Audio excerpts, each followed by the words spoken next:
کامیابی عجیب چیز ہے، اس کی ترجیحات ہر لمحے بدلتی رہتی ہے۔ ایک وقت میں جس چیز کو چھپانا ضروری سمجھتا ہے، دوسرے لمحے اس بات کو بتانا انتہائی ضروری خیال کرتا ہے۔ یہی چیز انسان کو کسی کمپیوٹر سے ممتاز کرتی ہے۔ کمپیوٹر میں جو پروگرامنگ کی جائے گی وہی حاصل ہوگی، جبکہ انسانی دماغ اپنی مفادات کا خیال رکھنا ضروری خیال کرتا ہے، چاہے اس کے لیے دوسروں کا نقصان ہوتا ہو۔ انتہائی صفائی سے اپنا کام نکالنے کو ترجیح دے گا۔ شکر کے بارے میں کسی نے یہ کہا کہ اے انسان، تجھے بنانے والے نے کس کمال فن کے ساتھ توازن میں پیدا کیا ہے۔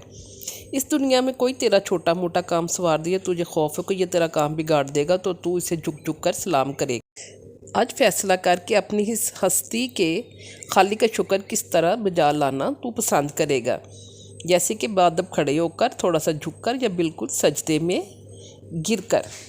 ایک خود کار نظام کے تحت قدرت ہر خلا کو پر کرتی رہتی ہے۔ کسی کے چلے جانے سے دنیا میں کوئی کمی واقع نہیں ہوتی، ہر جانے والے کی جگہ نیا آنے والا پر کر دیتا ہے۔ زمانے سے بڑا کوئی استاد نہیں، یہ ہم پر منحصر ہے کہ ہم اس سے کیا کچھ سیکھتے ہیں یا کچھ سیکھنے کی صلاحیت رکھتے ہیں۔ زندگی کتنی بے رنگ اور بے مزہ اور یکسانیت کا شکار ہو جائے، خوشی کے ساتھ غم، محبت کے ساتھ نفرت، نرمی کے ساتھ سختی، اور خوشی کے ساتھ اندھیرا، بخار کے ساتھ خزاں نہ ہو۔ جب آپ کا کوئی کام بننا ہوتا ہے تو تمام اسباب آپ کے حق میں ہو جاتے ہیں، اور جب کوئی کام بگڑنا ہوتا ہے تو اسباب خود بخود مخالفت کی راہ اختیار کر لیتے ہیں۔ اس سے معلوم ہوتا ہے کوئی تو مسبب الاسباب ہے۔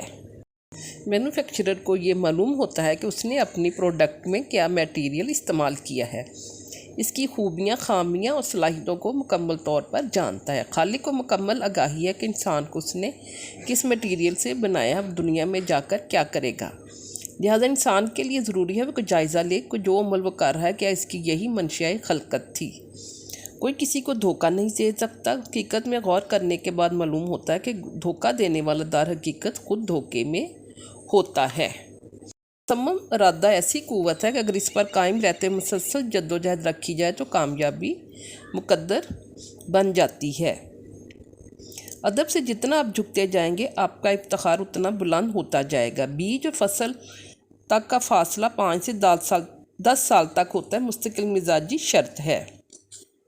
اس کے بعد زوال قانون فطرت ہے، لیکن ہر صاحب اقتدار و اختیار یہ کلیہ بھول جاتا ہے۔ اس کے زوال کا آغاز اس وقت ہوتا ہے جب وہ اپنے آپ کو مختار کل اور مقتدر اعلیٰ تصور کر کے اس اقتدار و اختیار کو اپنی عقل و دانش، ہوشیاری اور چالاکی کی کرشمہ سازی سمجھنے لگتا ہے۔ اس کا حافظہ جواب دے دیتا، اسے یاد نہیں رہتا کہ اس سے پہلے کیسے کیسے صاحب اقتدار لوگ نشان عبرت بن چکے ہیں۔ شخص کی زندگی میں ایک وقت ایسا بھی ضرور آتا ہے جب معاملات زندگی اس قدر الجھ جاتے ہیں کہ کوئی آپشن نہیں رہتی، انسان ایک بند گلی میں کھڑا ہو جاتا ہے۔ یہی وقت مالک سے کرم رحم کی طلب کا ہوتا ہے، صرف اور صرف اسی پر بھروسہ بچا سکتا ہے۔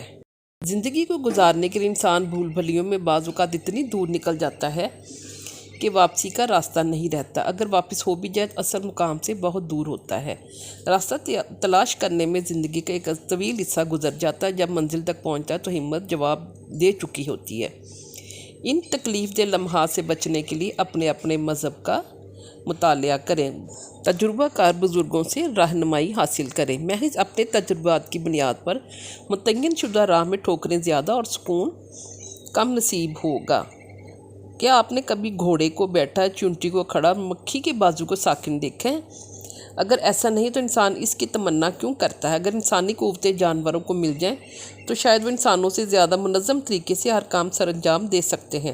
صرف شعور اور قوت گویائی ملنے پر جانور انسان سے بہت زیادہ استعداد دکھا سکتے ہیں۔ جس طرح انسان کے اپنے ہاتھوں کی بنائی بے جان چیزیں انسانی ذہن کا ادراک نہیں کر سکتی، اسی طرح انسانی ذہن اس بات پر ہرگز قادر نہیں کہ وہ اپنے خالق کی قوت، طاقت اور ارادوں کا ادراک کر سکے۔ عبادت کسی مخصوص عمل کا نام نہیں، یہ ایک وسیع المعانی لفظ ہے۔ عبادت میں ہر وہ عمل شامل ہے جس سے خالق کی رضا حاصل ہو۔ خالق کی رضا مخلوق کی دلجوئی اور دکھ دور کرنے میں ہے۔ علم، ہنر، عدل، دولت کے حصول کے لیے ادب پہلی سیڑھی ہے۔ بے ادب کو ان کے حصول کے لیے لمبا سفر طے کرنا ہوگا۔ جو لوگ بڑوں کا ادب نہیں کرتے، اس بات کی توقع قطعاً نہ رکھیں کہ ان سے چھوٹے ان کا احترام کریں گے۔ جب درخت پر پھل لگنا شروع ہوتا ہے، درخت جھکنا شروع ہو جاتا ہے۔ جو پھل پکتا ہے، درخت کا جھکاؤ زمین کی طرف بڑھتا چلا جاتا ہے۔ دنیا کس کی ہے؟ یہ دنیا کیا علم والے کی ہے؟ کیا یہ دنیا ہمت والے کی ہے؟ کیا یہ دنیا دولت والے کی ہے؟ کیا یہ دنیا قسمت والے؟ کیا یہ دنیا عبادت گزار کی ہے؟ نہیں، یہ دنیا اس شخص کی ہے جو اپنے فن میں کمال حاصل کر سکے۔ ہر وہ کام مشکل ہو جو نہ آتا ہو، اور ہر وہ کام آسان ہو جو آتا ہو۔ کوئی بھی کام آنے کے لیے شرط اول ہے یہی ہے کہ آدمی پریکٹس کرے۔ نا پرستی ایک ایسی بیماری ہے جو تکبر سے شروع ہوتی ہے اور بہت کچھ گنوانے کے بعد، نقصان کا اندازہ ہونے کے بعد ندامت پر ختم ہوتی ہے۔ بن ادم کو جب ان لوگوں کی فہرست پیش کی گئی جو لوگ اپنے خالق سے پیار کرتے ہیں تو اپنا نام اس میں نہ پا کر وہ مایوس ہوا۔ پھر اسے وہ فہرست دکھائی گئی جن لوگوں سے خالق پیار کرتا ہے، تو وہ حیران ہو گیا کہ یہ دیکھ کر کہ خالق جن لوگوں سے پیار کرتا ہے سب سے پہلے نمبر پر اس کا نام تھا، کیونکہ وہ اس کی مخلوق سے پیار رکھتا تھا۔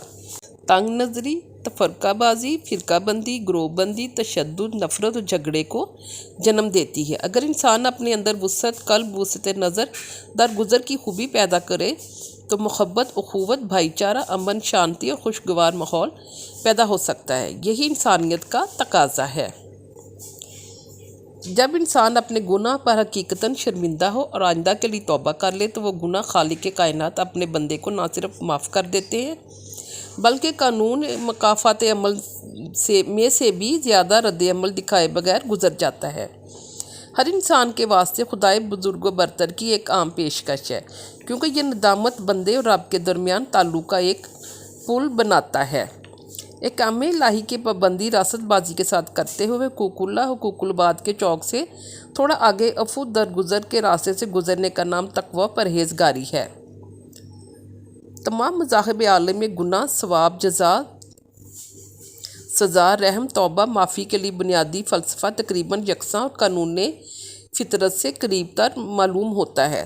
تاہم موت کے بعد جزا سزا کے متعلق ہر مذہب کا عقیدہ الگ ہے۔ کو وہی حیثیت حاصل ہے جو گاڑی میں بیٹری کو۔ تمام پرزے درست اور پیٹرول کی ٹینکی فل ہونے کے باوجود اگر گاڑی حرکت نہیں کرتی تو بیٹری میں گڑبڑ ہے۔ اگر جسم میں تمام اعضاء مکمل خون کی نالیاں بری ہوئی ہوتی ہیں، جسم متحرک نہیں تو روح میں گڑبڑ ہے۔ روح امر ربی ہے۔ انسان کو اس بارے میں حتمی علم نہیں دیا گیا کہ کہاں سے آتی ہے اور کہاں جاتی ہے۔ خیر اور شر کے امتزاج سے بننے والے گوشت پوست کے اس متحرک پتلے کو انسان کہتے ہیں، جس پر ملائک رقص کرتے ہیں اور شیاطین حسد کرتے ہیں۔ جب اس کے دماغ پر خیر غالب ہو تو خواہ خود کسی قسمہ پرسی کی زندگی بسر کر رہا ہو تو لاکھوں روپے کا بھرا بریف کیس ملنے پر مالک کی تلاش میں نکل پڑتا ہے اور مانت سمجھ کر اس تک پہنچاتا ہے۔ اگر شر غالب ہو تو توفیق ہونے کے باوجود بھی 2 روپے کی بس کی ٹکٹ بچانے کے لیے کئی بار کنڈکٹر سے آنکھ بچاتے ہوئے دل کی دھڑکن اور دماغ کی تاروں کو انتہائی مہارت کے ساتھ استعمال کر کے دھوکہ دے جاتا ہے۔ فرعون کے سامنے ایک موسیٰ کا ہونا عین قانون فطرت ہے۔ ہر دست دراز پر ایک زبردست موجود ہے جس کے ذریعے سے یہ کائنات کا سارا نظام کنٹرول میں ہے۔ جب تیرے دست دراز سے کوئی متاثر ہوتا ہے تو اس کی ایک چیخ پر زبردست جو تجھ پر حاوی ہو متحرک ہوتا ہے۔ تیری خرابی نیت ہی ہمیشہ تجھے نقصان پہنچاتی ہے، کیونکہ نیتوں کا جاننے والا بھی ہر وقت تیرے من میں موجود ہے۔ تیرے حق میں یہی بہتر ہے کہ اپنے دل و دماغ کو خود بھی پرسکون رکھ اور خلق خدا کو ایذا رسانی سے بھی محفوظ رکھ، ورنہ جان لے کہ ہر دست دراز پر ایک زبردست موجود ہے جو ہمہ وقت مصروف عمل ہے، اپنی قوت کو منوانا خوب جانتا ہے۔ جب انسان ہر طرف سے مایوس ہو جاتا ہے، بے بسی کے عالم میں اپنے آپ کو بالکل تنہا جانتے ہوئے تھک ہار جاتا ہے، تو اچانک امید کی کرن رب کی طرف سے انسان کو ملتی ہے، جس پر اپنی ساری تھکان ایک طرف رکھ کر اپنے آپ کو ہلکا پھلکا محسوس کرنے لگتا ہے۔ امید وہ تختہ ہے جس پر بھروسہ کر کے ایک ڈوبتا ہوا زندگی کی آس لگاتا ہے، چاہے وہ تختہ ڈوبنے والوں سے کوسوں دور ہو۔ ڈوبتے کو تنکے کا سہارا اسی لیے کہا جاتا ہے۔ ڈگمگاتے ہوئے انسان کو چھوٹا سا سہارا ملنے پر وہ اپنے عظیم مقصد کی منصوبہ بندی کر کے ہمت کو یکسوئی کے ساتھ استعمال کرنے پر قادر ہو جاتا ہے۔ زندگی کی کامیابی سب کچھ پا لینے میں نہیں بلکہ کسی بڑے مقصد کے لیے سب کچھ کھو دینے میں ہے۔ جن لوگوں نے کسی بڑے مقصد کے حصول میں اپنی زندگی گنوا دی، اگرچہ مقصد حاصل ہوا یا نہ، لیکن ان کی زندگیاں کامیاب گردانی جاتی ہیں۔ دوسرے کو پچھاڑنے والے سے اپنے نفس کو مارنے والا زیادہ بخادر ہوتا ہے۔ انسان کے اندر خود احتسابی کا عمل موجود ہے۔ مذاہب رہبر اپنے اپنے انداز سے اس عمل کو متحرک کرتے اور کام لیتے ہیں۔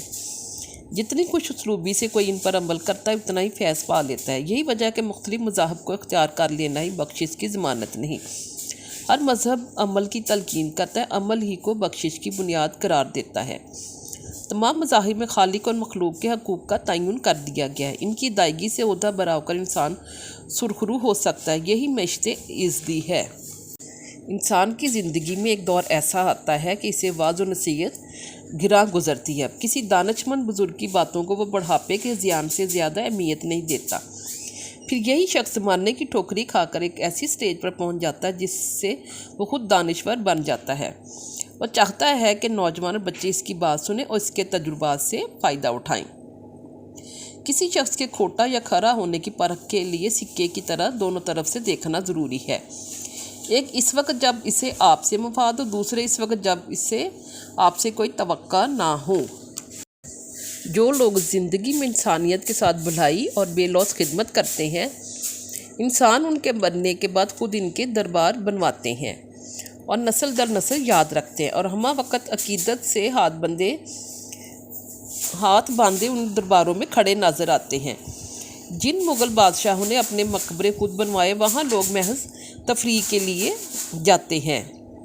زندگی سام سیڑھی کی طرح لڈو کا کھیل ہے، جتنی تیزی کے ساتھ اوپر کو جاتا ہے اتنی تیزی سے تنزلی کے لیے تیار رہنا چاہیے، کیونکہ جو زیادہ اوپر سے گرتا ہے چوٹ بھی اسی کو زیادہ آتی ہے۔ جس طرح انسان کے اپنے ہاتھوں کی بنائی بے جان چیزیں انسانی ذہن کا ادراک نہیں کر سکتی، اسی طرح انسانی ذہن اس بات پر ہرگز قادر نہیں کہ وہ اپنے خالق کی قوت، طاقت اور ارادوں کا ادراک کر سکے۔ امید ہے کہ آپ کو میری یہ ویڈیو بھی پسند آئے گی۔ میں نے یہ کسی بک میں سے یہ تھوڑی سی تحریر پڑھی تھی تو میں نے کہا آپ سے بھی شیئر کر لوں۔ آپ میری ویڈیو کو لائک کریں، سبسکرائب کریں اور شیئر بھی کریں۔ انشاءاللہ کسی دوسری ایسی ویڈیو کے ساتھ پھر آپ کے ساتھ حاضر ہوں گی۔ اللہ تعالی ہم سب کا حامی و ناصر ہو۔ تب تک کے لیے اللہ حافظ۔